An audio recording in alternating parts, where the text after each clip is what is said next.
Thank you for joining me today. It's Brian Gubernick, and welcome to the No Days Off podcast, where we believe that every single day brings a new opportunity to get better. Today, we are going to have an opportunity to get better at my expense, because a few days ago, I had a call with a colleague of mine. It was our standing call that we have every couple weeks where we check in and we review projects. We talk around what's going right, what's maybe opportunity for improvement, kind of the standard one-to-one that you would have with a work colleague. I showed up, though, to that meeting frustrated, impatient, and I think I unintentionally, not I think, I know I unintentionally kind of let it rip. Like I was emotional for whatever reason and I let it go. And I started unloading pretty much everything that was bothering me, what wasn't getting done and how I was frustrated, the lack of clarity around things, how I thought others weren't necessarily pulling their weight. And it turned into this venting session. I was not constructive. I certainly wasn't calm. And worst of all, I was not leading. I got off that call and I immediately thought to myself, damn, that was not me at my best. I think I even scared my colleague a bit. I could tell by her reaction and how she went quiet, that I showed up in a way that I don't typically ever show up. It was a real moment of weakness for me. But I also think that having now had some time to reflect, it definitely taught me a few things or reminded me of a few things that are rather important. And again, I'm hoping that maybe you could learn from this as well. So the first thing that I got to thinking around was attitude, my attitude. And naturally, it's going to draw me then to my mentor, friend of the podcast, and somebody we've talked about so much over the years, Mac Newton, his philosophy on attitude. Mac Newton once said, attitude is not only important, attitude is everything.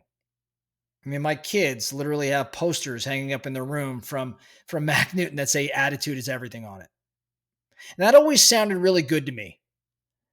But I don't know if I've ever really understood what it meant. I mean, I understand conceptually what it means, but I hadn't really, at least that I recall, kind of had a challenge or test with my attitude. But then I lived through this moment with this particular call.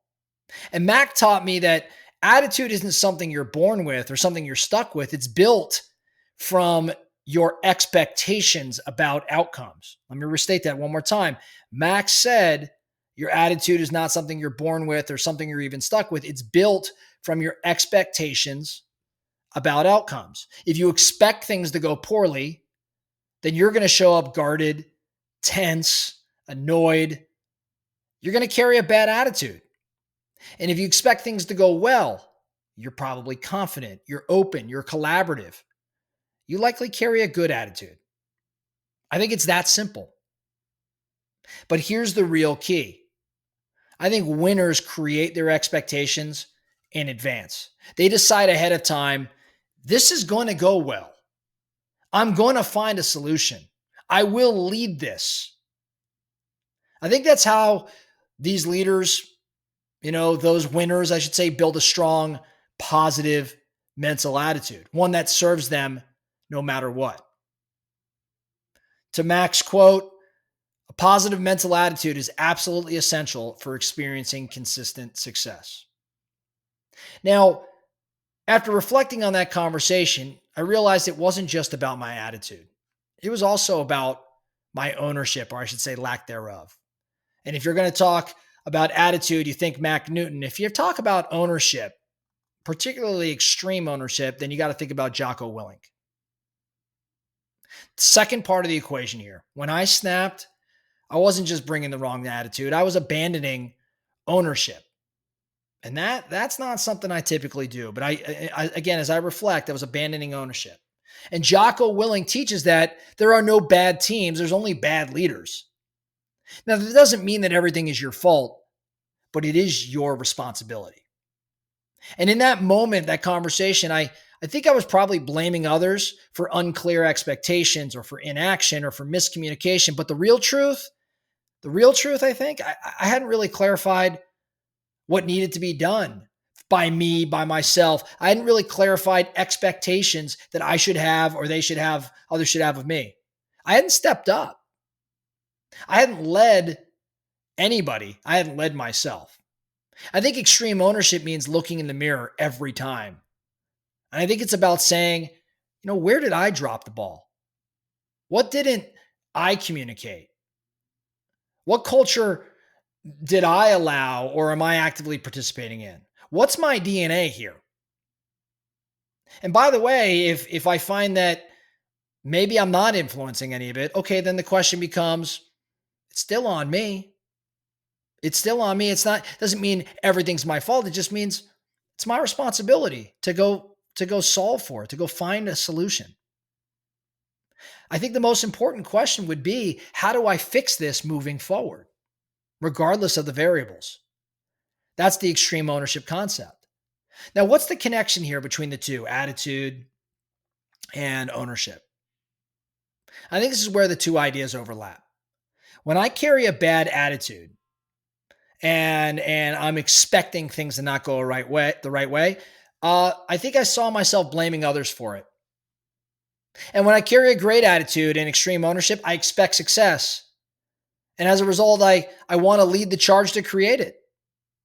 So I think Mac and Jocko are saying kind of two sides of the same thing. You control more than you think. Your outcomes, your energy, your relationships, they start with mindset and they start with your responsibility. It's a combination of those things, your mindset and your ownership, your responsibility. So now that I've kind of walked through the early conversation and walked through the mistakes I believe I made in both my attitude and my lack of ownership, I want a do-over. What would the replay look like? What should I have done?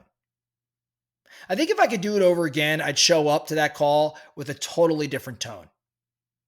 I would have expected, and that's a key word here, I would have expected us to find clarity, not complain about the lack of it. I'd say, hey, here's where I failed, maybe to lead or to play my role. And here's how I propose we clean it up. I'd also ask, how can we get better? Forget about what we're dealing with right now. Forget about the hand that's been dealt. How do we get better and how do we do that together?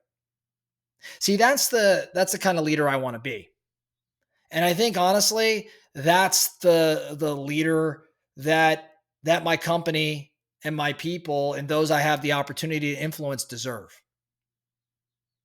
So in closing, I think hopefully there's some takeaways for you here. I want you to ask yourself, where am I carrying the wrong attitude?